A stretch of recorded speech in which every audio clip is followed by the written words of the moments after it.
Hey guys, Spudknocker here, as always, and today we're going to take a look at and discuss a topic that I think is a bit neglected within the DCS World community and the wider aviation geeks community as a whole, and that is the idea that speed is life. And I'm sure that everyone who plays DCS World or enjoys studying military aviation or history through books, movies, TV shows, all these different kinds of mediums, has heard the term speed is life. But I think that in this day and age here in 2020, the idea that speed is life gets a little bit muddled and gets a little bit lost and confused and not necessarily implemented by DCS World pilots here in-game in my multiplayer missions or on public servers or even when players are just practicing for themselves in single player or enjoying single player campaigns. And that can get you into some really sticky and really hairy situations. I would say that 90 to 95% of all the players who are killed in my rather complex multiplayer missions that I put together are killed as a result of being below 300 knots. And that is regardless of airframe, mission type, all these different things. In my missions, guys who get below 300 knots get shot down, whether it's from SAMs, from AAA, from aerial gunnery from enemy interceptors, or air-to-air missiles from those same interceptors, whether they're IR guided or radar guided. It doesn't matter. As soon as guys drop below that 300 knot threshold, the chance that they're going to get killed goes up dramatically. And so that really illustrates that idea that speed is life. But there's a couple reasons why I think this idea gets kind of muddled here in 2020.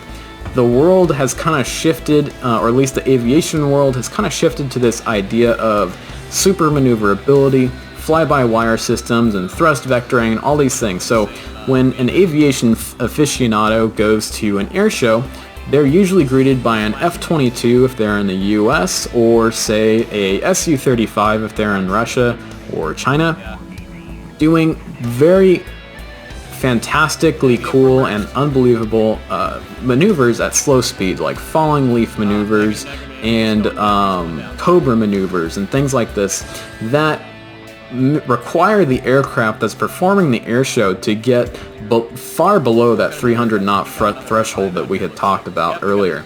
And so that tends to make it stick out in people's mind that slow speed maneuverability is king.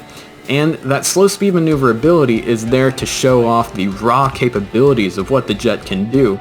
But that Su-35 pilot and that F-22 pilot, I would say, would never dream of getting below a certain airspeed, whatever it is for that airframe, whatever it is for that doctrine, let's say 350 knots, in a combat situation ever. Because that airspeed is kinetic energy on your aircraft. It allows you to do things like turn tight and execute maneuvers to avoid enemy threats such as SAMs, air-to-air missiles, air-to-air gunnery shots, AAA shots coming up at you, all these different things. And as a result, and kind of approximate to that is, or adjacent to that is, altitude. Altitude is potential energy and airspeed is kinetic energy. And so if you are high, you have potential energy that you can then convert into kinetic energy and convert altitude into airspeed. And like I said, when guys in my missions get below that 300 knot threshold, if they get below roughly about 5,000 feet AGL, depending on the mission set, usually almost 100% they are going to get shot down. Well, maybe 5,000 feet's a bit high. Maybe something more along the lines of about 3,000 feet AGL. If they're underneath that threshold of 300 knots and 3,000 feet AGL, they're in real trouble. And only about, I would say, 1 to 3% of pilots in my missions are able to escape those kinds of situations. Now, of course, in my last multiplayer mission that I was able to post, you guys saw me flying very low, very fast in an F-14, and I was able to evade a Hawk battery. So if you're still low but you're fast and you're keeping that kinetic energy up, that still gives you options. You can convert that kinetic energy to altitude and potential energy. Similarly, you convert that potential energy into kinetic energy by converting that altitude back into airspeed. Now, a lot of this stuff comes down to just simply being cognizant of your airspeed in a combat situation. Now, it is very, very difficult and is certainly a challenge to keep that situational awareness up in multiplayer missions. My missions are complicated.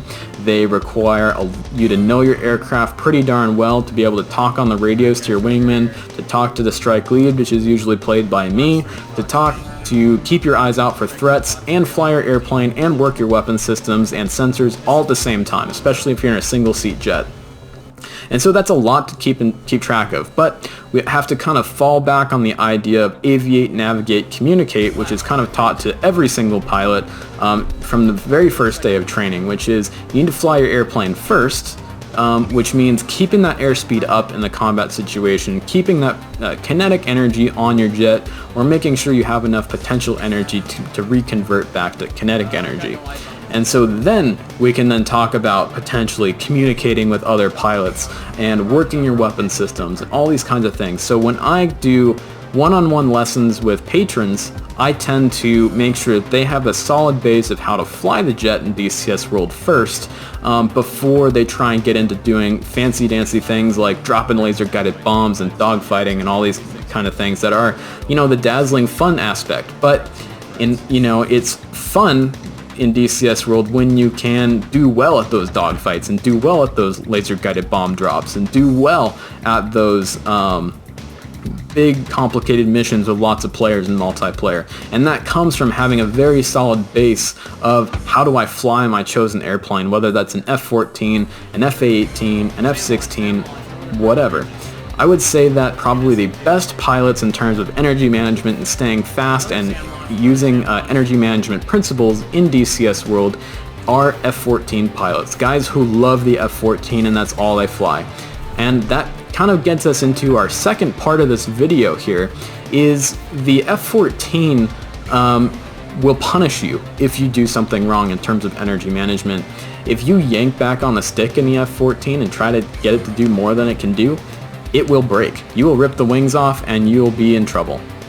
And so therefore, when you go into the F-18, the Mirage, or the F-16, guys tend to get into those low speed situations much more readily because of that flight control system or fly-by-wire system, or whatever you want to call it for your individual jet, is because that FCS system is there in place to make a completely and totally unstable jet like the F-16 or the F-A-18 with that incredibly aft center of gravity controllable for a human being. If the F-A-18 or F-16 were controlled by physical linkages like the F-14 or the AV-8B Harrier, you as a human being would not be able to comprehend the movements and the controls that you would have to make in order to keep that jet straight and level, let alone take off, land, and conduct combat operations.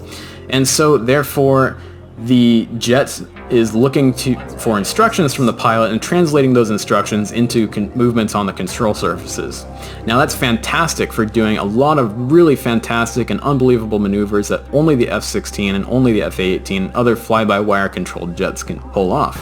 However, that flight control system, that fly-by-wire system, allows pilots, specifically here in DCS World, to bleed off energy at an incredible rate by yanking back on the stick super hard. Because F-14 pilots are used to having to modulate their stick pulls in DCS, but those F-18 pilots who love the F-18 and those F-16 pilots who love the F-16, and similar for the Mirage pilots, they're used to being able to yank that stick around as hard as they want, wherever they want to bring it, and be able to have that FCS dampen everything out so you don't, A, don't break the jet, and B, don't break the weapons and rip them off your jet in that way. But the side effect of that is the FCS will allow you to absolutely dump energy super quickly in the F-16 and F-A-18. And so thus, you really have to work hard in the F-16 and the F-A-18 and the Mirage in order to modulate those stick pulls and find the sweet spot. And that's much harder here in a simulator, whether you're on a flat panel or you're in VR, because you cannot feel the airplane. Now, a real pilot in a real F-16 or a real F-A-18 or a real Mirage 2000, they're going to feel G-forces. They're going to get tired out. They're going to have to strain against those G-forces, and so that allows them to modulate those stick pulls much more effectively than you can here in DCS. because in DCS there's no penalty other than simply having tunnel vision and then finally black screen, because you just can't simply feel it on your body. And so I really implore DCS F-16 pilots and FA-18 pilots and Mirage pilots to really concentrate on how to get the most out of their jet and the most out of those fly-by-wire systems without simply just dumping away as much airspeed as you can. Simply because you can pull the stick all the way aft or push it all the way forward or snap the jet around in crazy rolls by moving the stick all the way laterally to the side doesn't necessarily mean you always should. So in my opinion, when I see F-14 pilots who fly nothing but the F-14 move over to the DCS FA-18, they tend to do much better in dogfights and things like that because they're not getting themselves into those low energy states by dumping their energy so quickly through that FCS system. So I figured I'd do a little bit of a demonstration here for you guys in the F-18 and the F-16 to show you guys how we can kind of work to modulate those stick pulls and make things a lot better for you guys.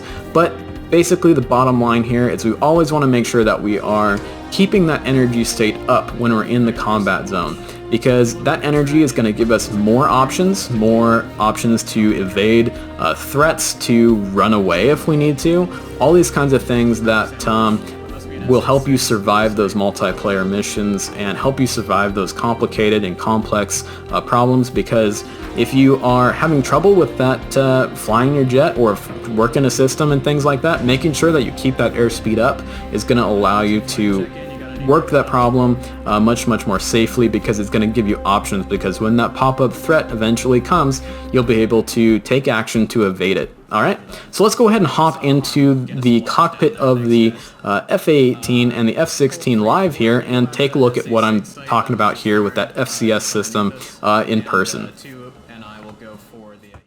Alrighty guys, here we are live in the F-16C Block 50 Viper on the NTTR Range Complex just north of Las Vegas, Nevada. And we've got a very cool skin here on our F-16 meant to represent a Mitsubishi Heavy Industries F2A Viper Zero. A very cool jet that was based on the F-16, built by the Japanese for the Japanese Air Defense Forces. So let's go ahead and hop in the cockpit and get started with this demonstration. So first thing we're going to do here is we're going to do a very hard stick pull. So in order to kind of illustrate this for you guys a little bit better, we're going to turn on the status bar right here so you can get a better idea of the indicated airspeed of our F-16, as well as we'll go ahead and pop up the controls indicator here for you guys to take a look at, so you guys can see in real time where my stick is in terms of how I'm putting inputs into the jet. So we'll go ahead and flip off the autopilot here, and we'll go ahead and go into select full afterburner. We'll roll the jet over, and we'll pull the stick all the way aft.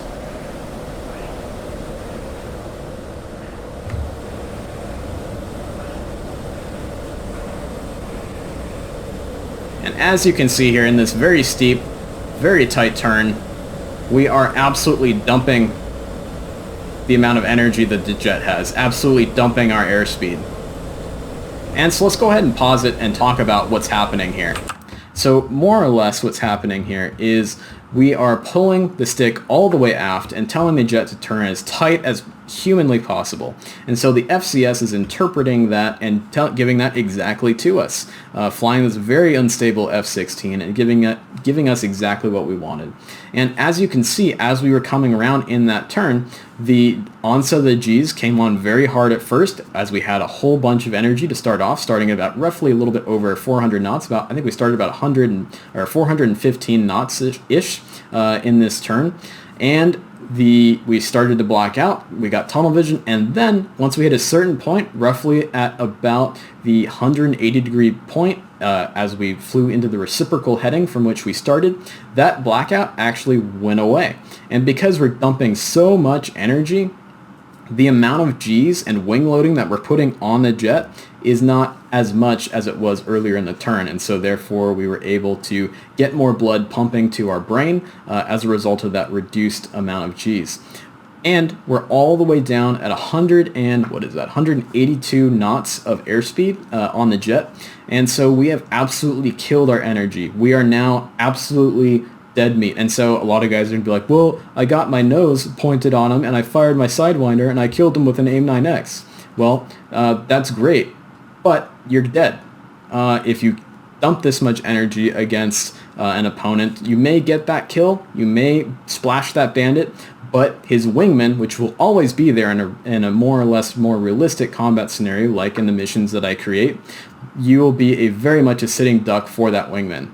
If there is no wingman and your own wingman or someone else within the strike package has downed that wingman, you are still now very much a sitting duck for, say, an enterprising guy on the ground with a manpad, with an Igla, looking up at the jets flying around in a battle over the top of him, or maybe an SA-6 operator just flipped on his radar and now it's time to engage targets, and now you are out of options.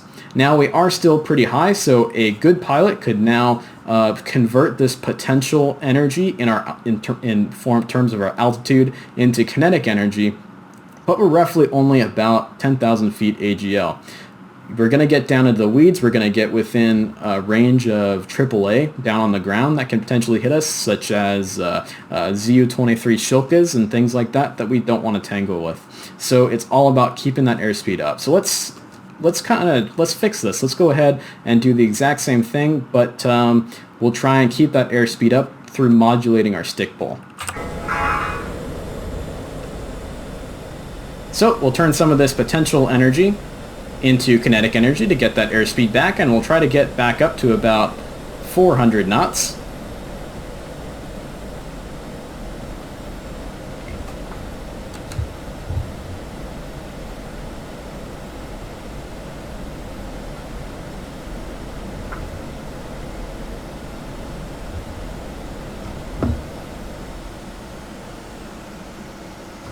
We got a little bit fast there. It's alright. We'll bring it back down. In my opinion, it's always better to be too fast than too slow.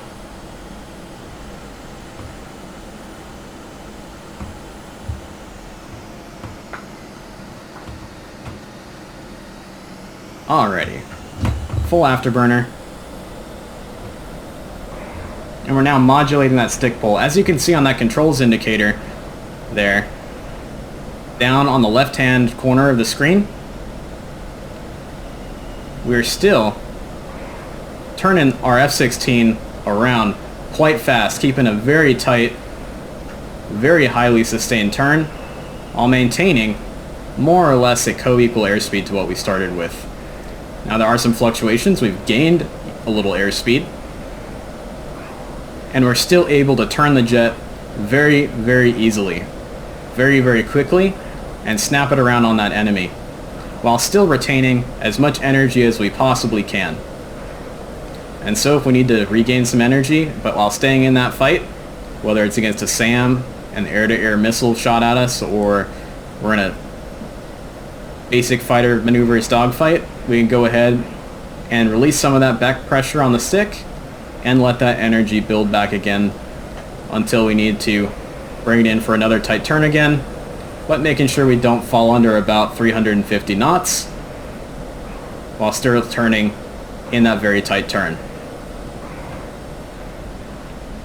And we'll go ahead and roll out. And it's just as easy as that, guys. It's really about, instead of bringing that controls indicator all the way back and killing your airspeed, look at that airspeed drop. It's about allowing yourself to modulate that stick pull and bring that controls indicator to about the 1/3 of the way back and still get a very nice, very tight turn without killing all that energy and getting yourself into a situation where you can potentially not recover from as a result of enemy action coming at you. So let's go ahead and hop into the F-18 and do the same thing and the same demonstration.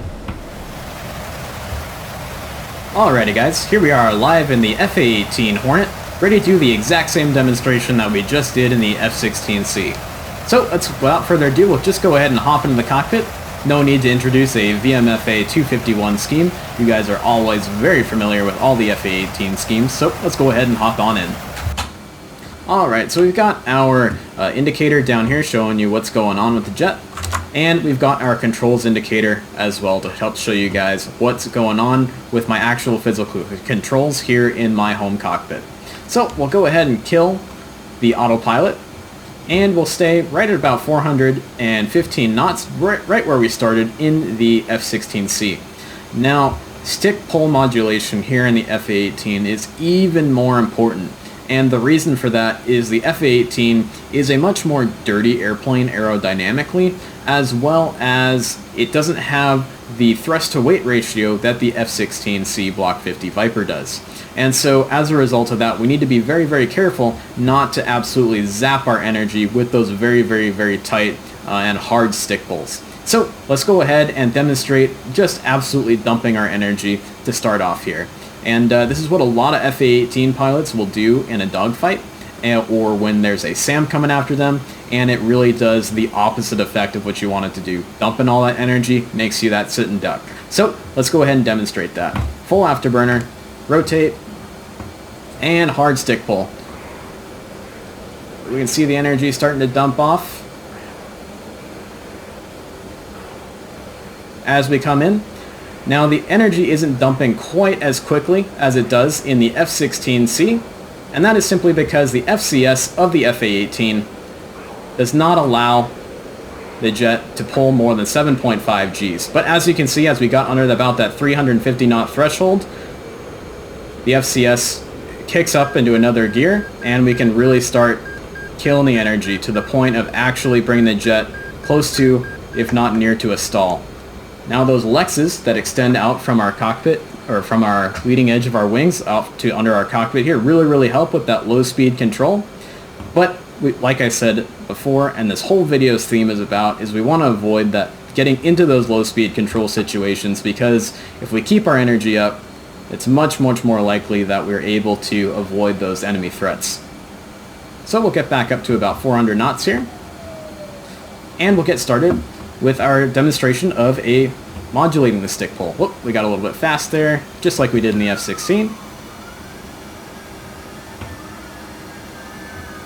And to be clear here, it's not because the F-18 is that more maneuverable or powerful of a fighter that we didn't bleed off that energy quite as fast as the F-16, but it's simply because the FCS in the FA-18 here does not allow as high of a G to be put it on that jet, unless we put it into the G override position, in which you can actually now rip your wings off of your FA-18 by doing that just the way you can in the F-14, that is. So let's go ahead and go for it. Full afterburner. While modulating that stick pull, look at the controls indicator down there in the bottom left of the screen. We're modulating that stick pull. We're still able to whip the nose of the jet around pretty darn well. And we're getting a lot of real good turning performance on the jet right now without dumping any energy whatsoever. In fact, we've been gaining energy throughout this. We also have a nice clean configuration on our jet right now. Not much in the way of stores on our wings. We've got two AIM-120s, two AIM-9Xs, and a centerline drop tank.